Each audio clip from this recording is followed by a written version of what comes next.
My ex's husband adopted my son to erase my last name. 1 week later, she discovered her $3,200 monthly support was gone. My 13-year-old son stood in the doorway of my apartment and said, "I don't want your last name anymore. Victor says you're a loser, and I should have a real man's name." Behind him, my ex-wife Claire folded her arms and smiled, as though she had been waiting for that sentence. I looked at the boy I had raised, the child whose hospital bracelet I had once kept in my wallet, and asked whether that was truly what he wanted. He would not meet my eyes, but he nodded. Claire reminded me that he was old enough to have an opinion, and warned that fighting the name change would only make him hate me more. I stood there for a long moment, feeling something inside me go quiet. Then I said, "Fine." What neither of them seemed to understand was that changing his name was only one part of the paperwork they had placed in front of me. For 3 years, I had paid $3,200 in child support every month, always on time. I worked overtime at my regular job and stocked shelves at a warehouse several nights a week, so I could cover the support order, my rent, and the basic cost of staying alive. Claire and her new husband, Victor Sloan, lived in a large house with a pool, drove expensive cars, and posted photographs from resorts in Cancun. My son always seemed to have a new gaming console, new sneakers, or a new jersey, and I tried to tell myself that at least the money I sent was giving him a comfortable life. Meanwhile, I lived in a studio apartment with secondhand furniture and ate instant noodles often enough that I stopped tasting them. I did not resent supporting my child.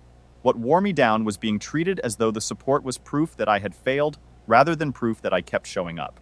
The disrespect had not begun with the name change. It started in smaller ways that were easy to dismiss one at a time.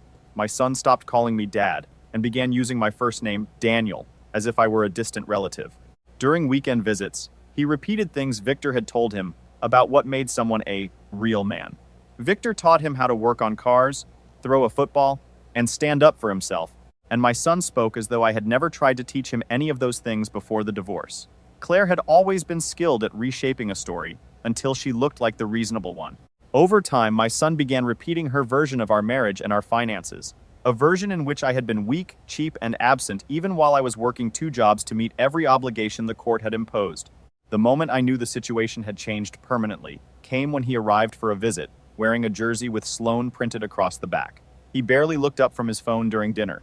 When I asked about school, he shrugged. When I suggested hiking the trail we used to visit when he was younger, he said Victor had already taken him somewhere better the previous weekend. Then, before he ever stepped fully inside my apartment, he announced that he wanted to drop my surname and take Victor's.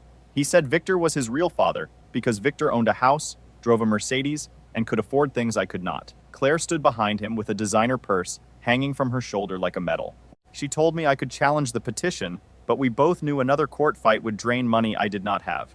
I looked at my son's shoes. They had cost more than my weekly grocery budget, and in a bitterly practical sense, I had helped pay for them. He was 13, already taller than Claire, but still young enough to be influenced by whoever spoke with the most confidence. Part of me wanted to argue, to remind him of bedtime stories, scraped knees, school projects, camping trips, and every promise I had kept. Another part of me understood that begging for the title of father would only give Claire and Victor one more chance to humiliate me. So I asked him once more whether this was what he wanted.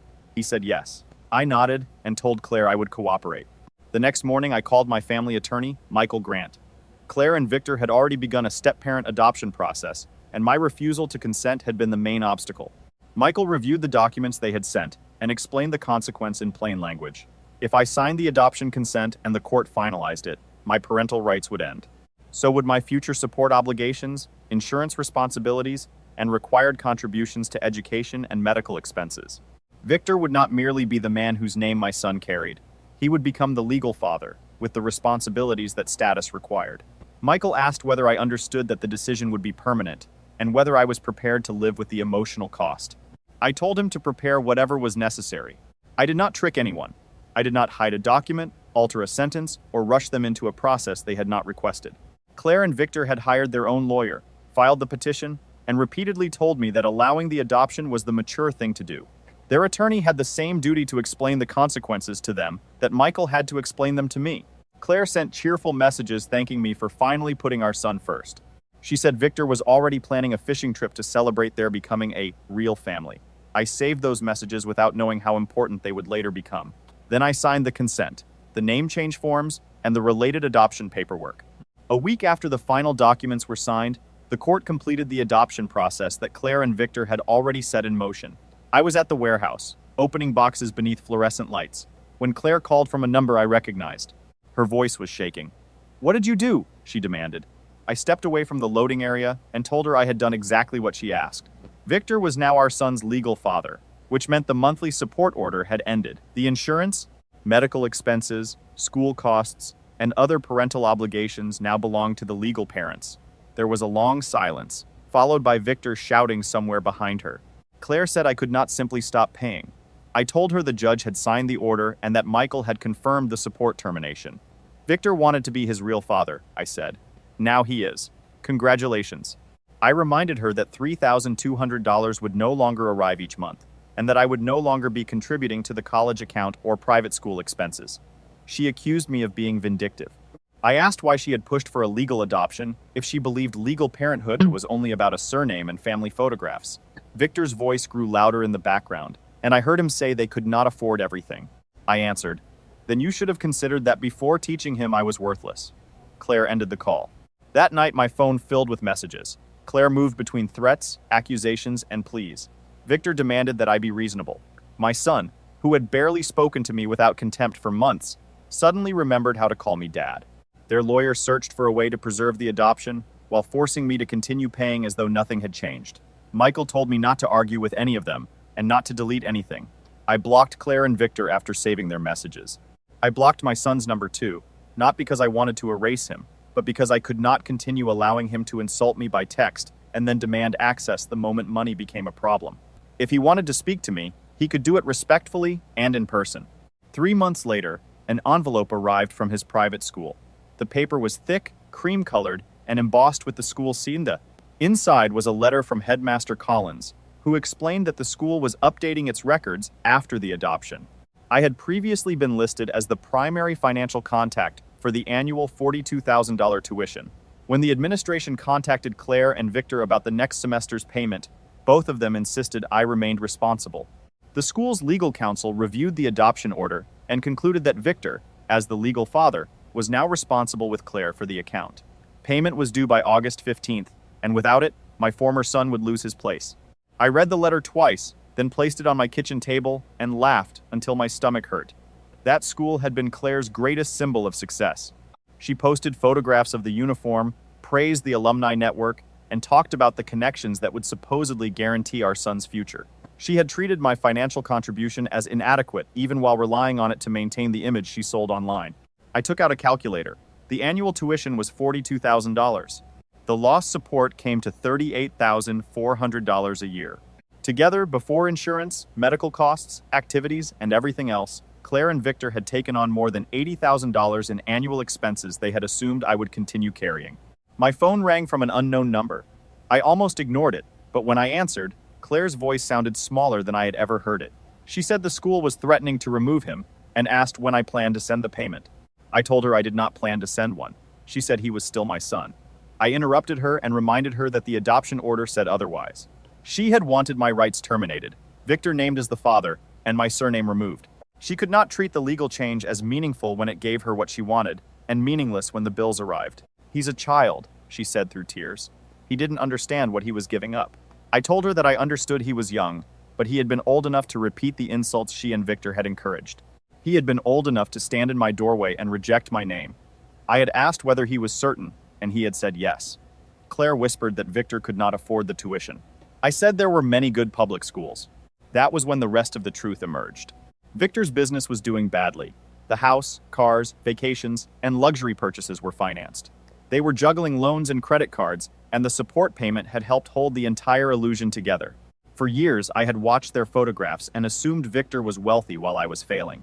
In reality, he was borrowing to appear successful, and Claire had used my support payments to help maintain the performance. I did not feel triumphant when she admitted it. I felt foolish for every night I had compared my cramped apartment with their polished life.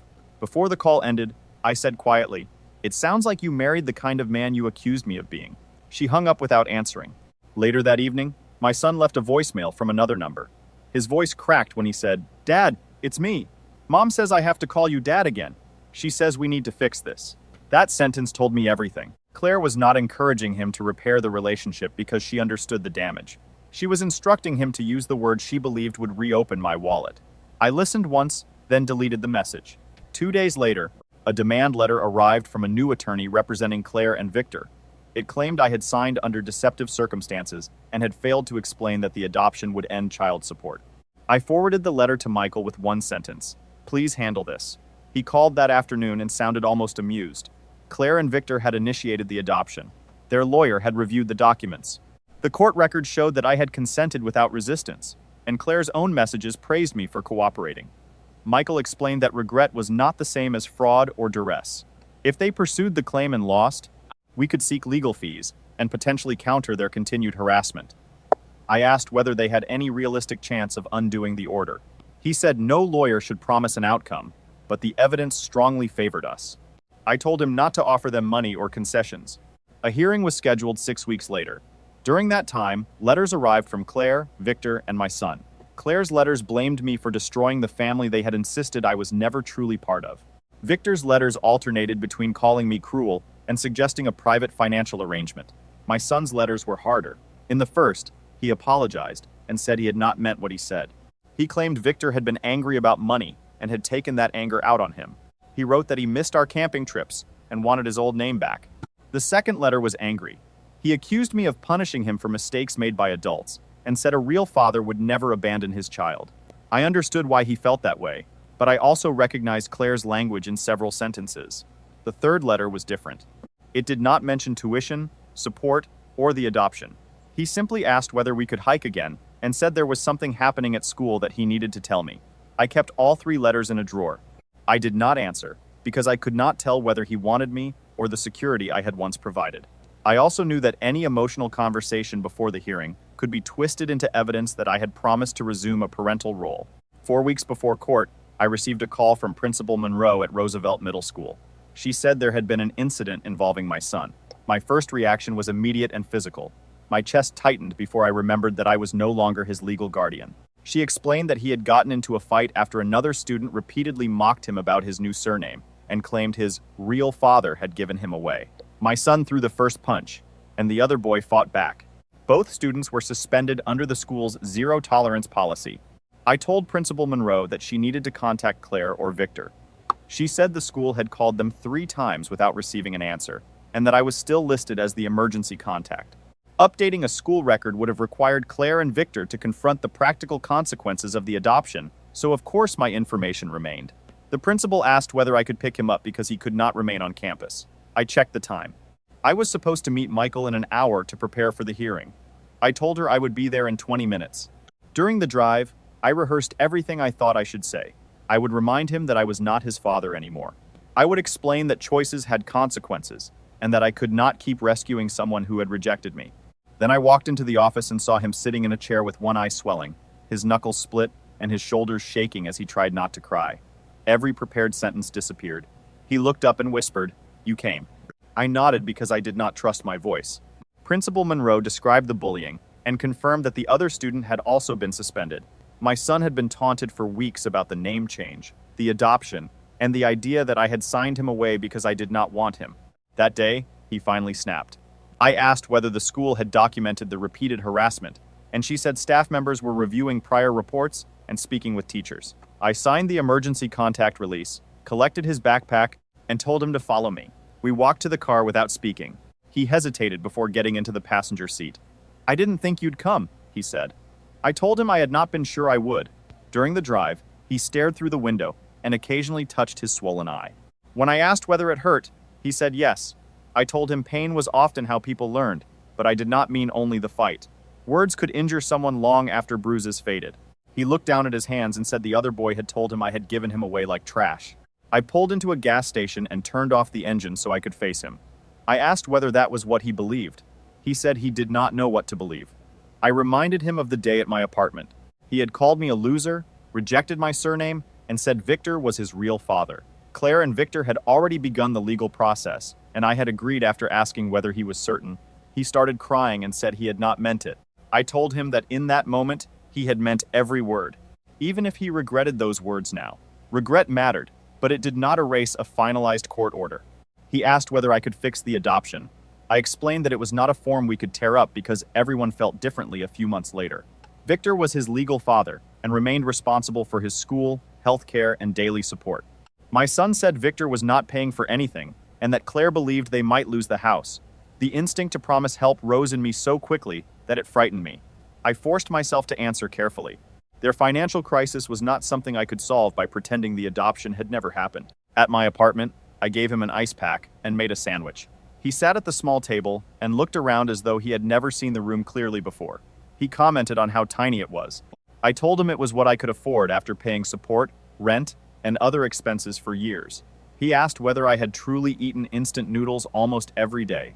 I said there had been a 6-month stretch when I ate them once or twice a day because they were cheap and I could still meet the support deadline. He asked why I had never told him. Would it have changed anything? I asked. He did not answer. I explained that Victor's Mercedes, the house, the vacations, and the expensive restaurants had created a story that looked convincing from the outside. Claire told him Victor was successful, but much of that lifestyle was borrowed. The support payment was supposed to help provide food, clothing, housing, education, and stability for him. Instead, at least part of it had helped fund the appearance of wealth. I was careful not to tell him that every gift or trip had been stolen from him because I did not know exactly how Claire used each dollar. What I did know was that the family's finances collapsed the moment the support stopped, and that fact revealed how dependent the image had been on money they publicly mocked me for paying. The hearing arrived on a gray Tuesday morning. I wore the best suit I owned, a thrift store purchase that had been altered and cleaned until it looked respectable. Claire and Victor sat with their new attorney. Claire had dark circles beneath her eyes, and the designer purse she usually carried was gone. Victor stared at his phone and avoided looking at me.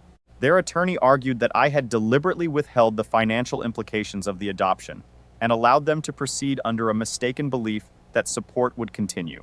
Michael submitted the signed documents, the prior lawyer's participation, Claire's messages celebrating my cooperation, and the communications in which she insisted our son needed a real father.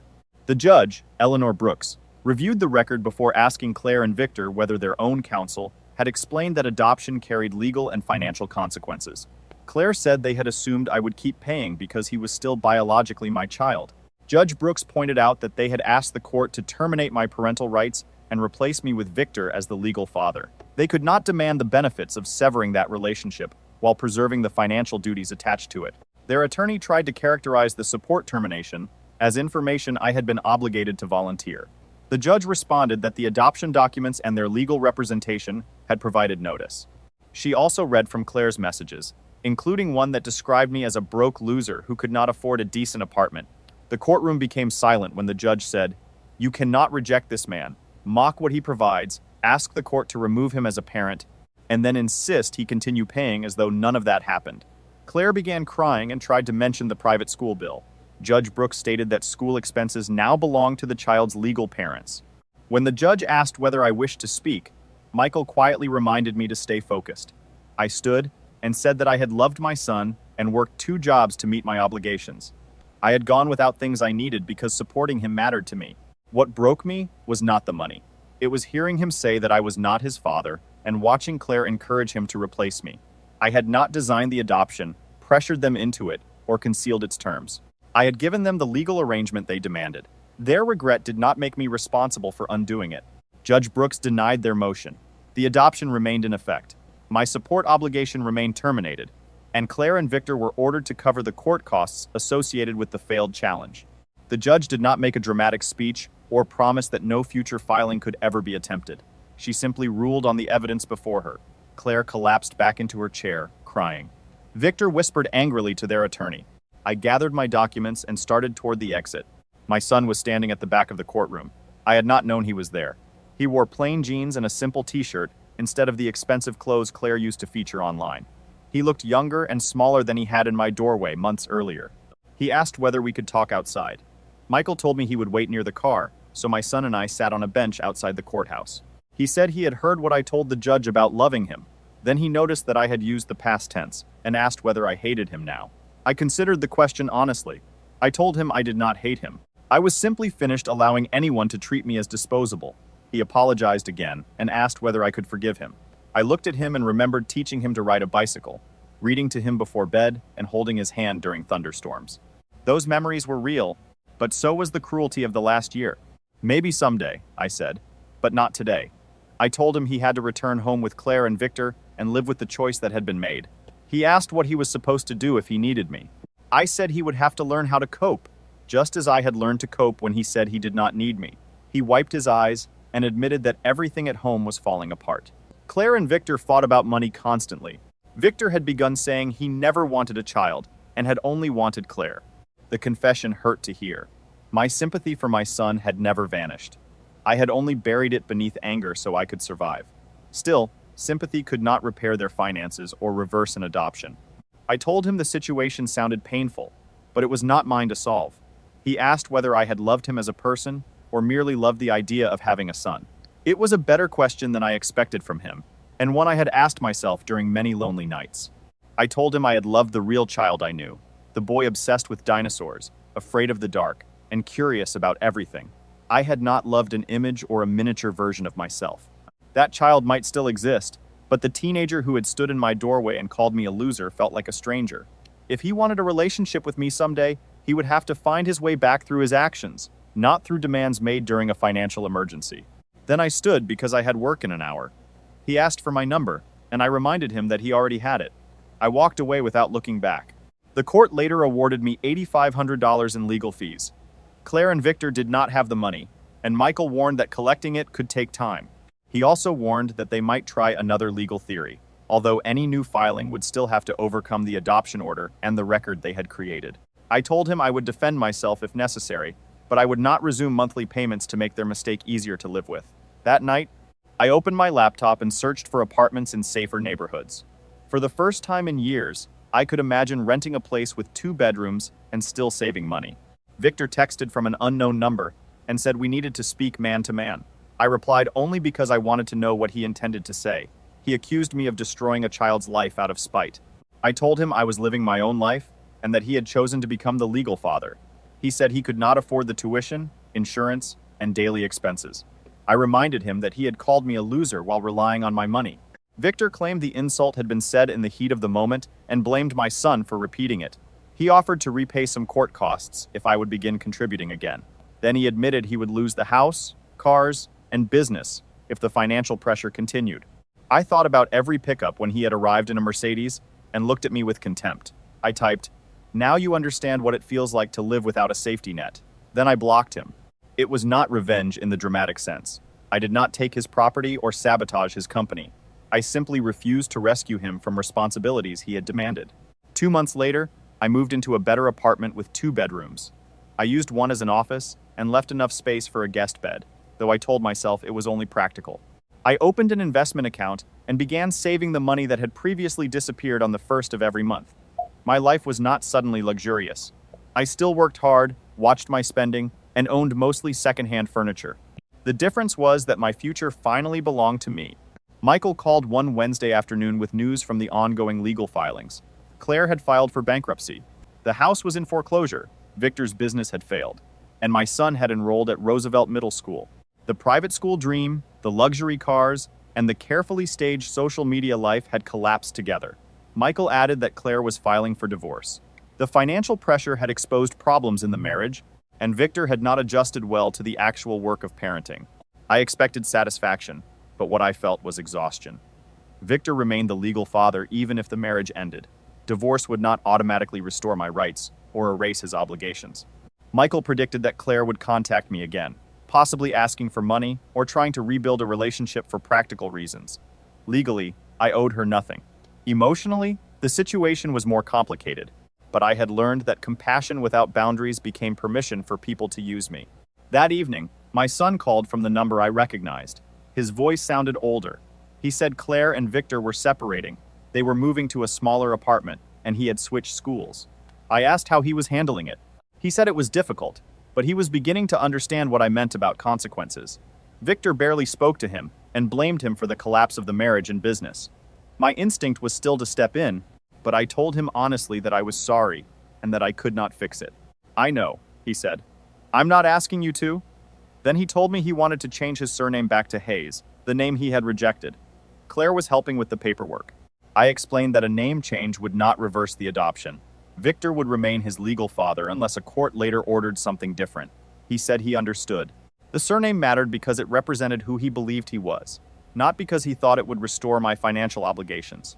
He reminded me of a story I had told him about my great-great-grandfather arriving in the country with almost nothing and building a life through hard work. I had said our family name represented integrity, keeping promises, and building something that lasted. My throat tightened when he repeated those words. He asked whether he could see me sometime, and quickly added that he was not asking for money. He missed our talks and wanted a chance to know me again. I did not promise that everything would return to normal. I suggested we begin with occasional phone calls and see whether trust could grow. He agreed immediately. I set clear conditions. He would speak to me respectfully, tell the truth, and understand that I was not an automatic teller machine or a backup parent to be activated during emergencies. I was simply Daniel, the man he had once called Dad, and any relationship between us would have to be real. He said he accepted those terms. We talked for another 20 minutes about school, a book he was reading, and the classes he liked. Nothing dramatic happened. No legal document changed, no one apologized in a perfect speech, and no music played in the background. Yet, when the call ended, I felt something I had not allowed myself to feel for months. It was not happiness, and not even full hope. It was possibility. Over the next 6 months, we developed a careful rhythm. We spoke twice a week and occasionally met for lunch on Saturdays. We did not spend every conversation reopening the adoption or assigning blame. He told me about teachers, friends, and his struggle with algebra. I told him about work, the new apartment, and the plans I was making for my own life. He began arriving on time, asking about my day, and saying thank you without being prompted. We were not legally father and son, but we were building something honest enough to matter. One Saturday at our usual diner, he asked whether I would ever forgive Claire. I stirred my coffee and said I rarely thought about her anymore. He told me she sometimes asked how I was doing and was afraid I hated her. I said I did not hate her, but I did not trust her and had no interest in becoming her friend, financial safety net, or emotional support system. My son nodded and said that was fair. He sounded older when he spoke that way, and when I mentioned it, he said the previous year had forced him to grow up. After lunch, I drove him to Claire's apartment in a rougher but safe part of town. 2 years earlier, she would have been embarrassed to live there. Now it was clean, modest, and within her means. Before getting out, my son thanked me for giving him another chance. I told him everyone deserved a second chance, but not an unlimited supply of them. He smiled, accepted the boundary, and went inside. I drove home believing the most chaotic part of our story might finally be over. Then my phone rang. A man introduced himself as Officer Bennett from Child Protective Services. He explained that Victor had been arrested after a domestic violence incident involving Claire. Because Victor was the legal father and Claire's home was temporarily under investigation, the agency needed a safe placement for my former son. Claire had listed me as an emergency contact and reported that we had recently rebuilt some contact. Officer Bennett asked whether I would consider serving as a temporary caregiver while the agency evaluated the situation. I pulled to the side of the road because my hands had begun to shake. I reminded him that I was not the legal father. He said the agency understood and was not asking me to claim rights I did not have. They were exploring a temporary placement with a familiar adult rather than sending the boy into foster care. The arrangement could last days or months, depending on the investigation and whether Claire could provide a safe environment. They needed an answer by the following morning. I sat in my car for 20 minutes after the call. The adoption had freed me from legal responsibility, and I had spent months rebuilding a life that did not depend on Claire's emergencies. Taking him in could reopen every wound. It could leave me responsible for daily care without permanent authority, and Claire could reclaim him once the court approved her home. On the other hand, refusing meant a 13-year-old who had already lost one family structure could enter foster care, believing I had abandoned him again. I called Michael. His first reaction was blunt. He reminded me how hard we had fought to protect my boundaries and warned that temporary guardianship could create responsibility without lasting rights. If Claire satisfied the agency, she could take him back.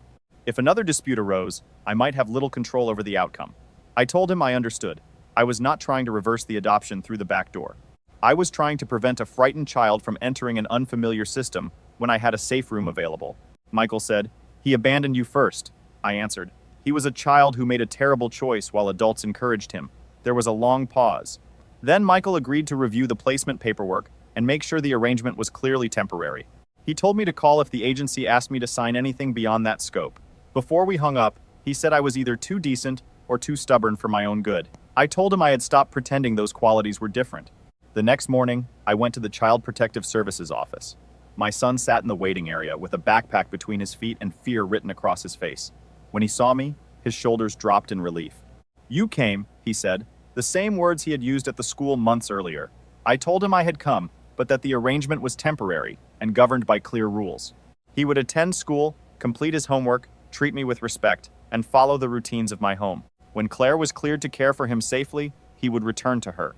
He said he understood, though the expression on his face suggested he hoped temporary might become something more. At the apartment, I showed him the second bedroom. It had plain walls, a desk, a bed, and none of the expensive decoration he had once enjoyed in Victor's house. The wireless password was on the refrigerator. Breakfast would be at 7, dinner at 6, and school came before entertainment. He looked around and said quietly, "It's nice. Thank you." Our first evening was awkward. I made spaghetti because it was simple, and we filled the silence with small talk about school. After dinner, he washed dishes without being asked and went to the bedroom to finish his homework. Around 9, he came back into the living room and asked why I had agreed to take him. He reminded me that I owed him nothing and had every reason to refuse. I told him he was right about the legal part. I did not owe him support, housing, or rescue, but he was also a child caught inside mistakes made by several adults, including me. I had been so focused on defending myself that I sometimes forgot how little control he had over the environment that shaped his worst decision. I was not his legal father, but I could still be someone who showed up when it mattered. He promised he would not ruin the chance. I told him not to make impossible promises. All I wanted was honesty, effort, and respect. 3 weeks became 3 months. Claire attended court-ordered therapy and worked with the agency. Victor remained in custody while the criminal case proceeded, and the investigation took longer than anyone initially expected. My son and I developed a routine that felt surprisingly natural. We ate breakfast before school, reviewed homework in the evenings, and spent weekends at the hardware store, bookstore, or driving with no particular destination. He began calling me Dad again, casually and without being instructed. The first few times the word hurt. "Dad, can you help me with this equation? Dad, what's for dinner? Thanks for coming to the game, Dad." Each time, I waited for the suspicion that money or fear was behind it. Over time, the word became less painful, because his behavior supported it. He did not use it to ask for expensive things. He used it when he needed advice, wanted to share a joke, or simply expected me to be in the next room. One Saturday, we returned to the mountain trail we had climbed when he was younger.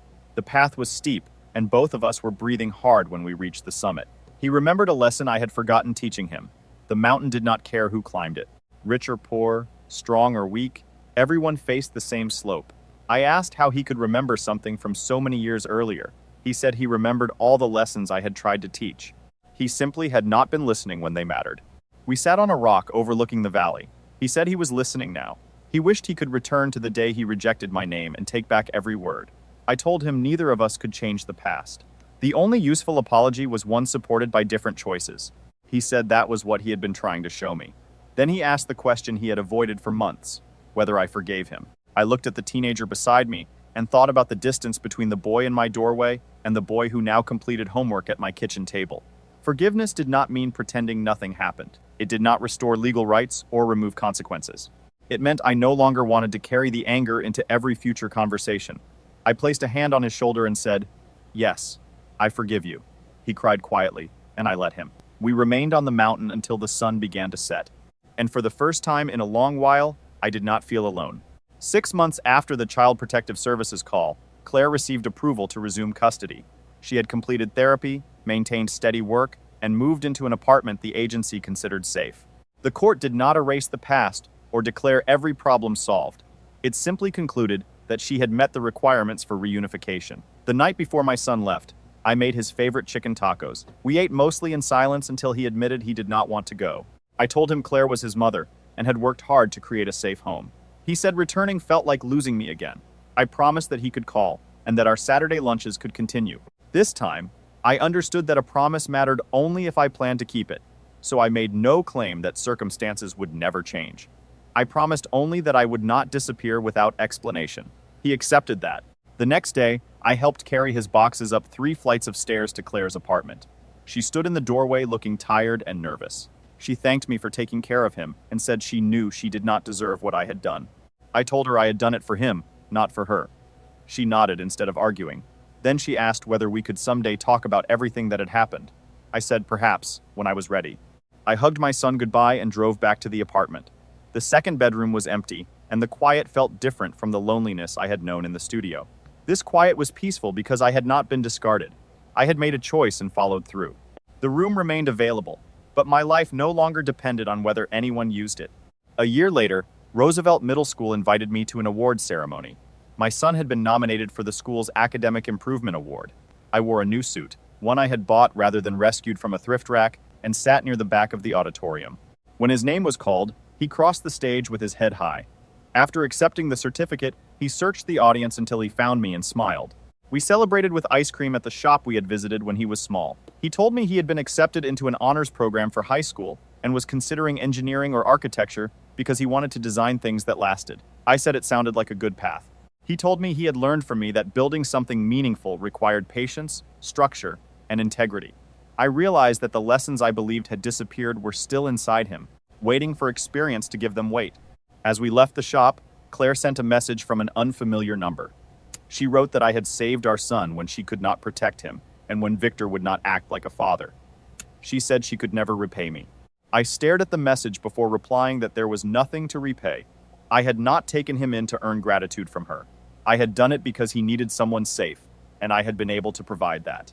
Claire and I did not become friends, and our old family was never restored. Victor remained the legal father on paper, though he no longer played a meaningful role in the boy's life. Claire and I communicated only when necessary, and I kept the boundaries I had fought to establish. My son continued using the Hayes surname socially and through the name change process, although that did not alter the adoption. None of our relationships fit neatly into the labels we had once relied on. For a long time, I believed I had won when the support ended, and the people who mocked me were forced to face the responsibilities they demanded. Later, I understood that refusing to be exploited was only the first part of rebuilding my life. The real victory came when I could protect my boundaries without allowing bitterness to decide every choice. I did not become his father again because a court restored my name to a document. I became dad again slowly, through meals, homework, phone calls, hard conversations, and the decision to show up when doing so was neither easy nor required. A surname can carry history, and a legal order can define responsibility, but neither one can create trust by itself. Trust is built through actions repeated long after the dramatic moment has passed. My son learned that words have consequences. Claire learned that appearances cannot replace stability. Victor learned that claiming the title of father is easier than carrying its weight. And I learned that being a good man did not mean accepting humiliation or paying every price someone placed in front of me. It meant knowing when to walk away, when to hold a boundary, and when a wounded child deserved one carefully earned second chance.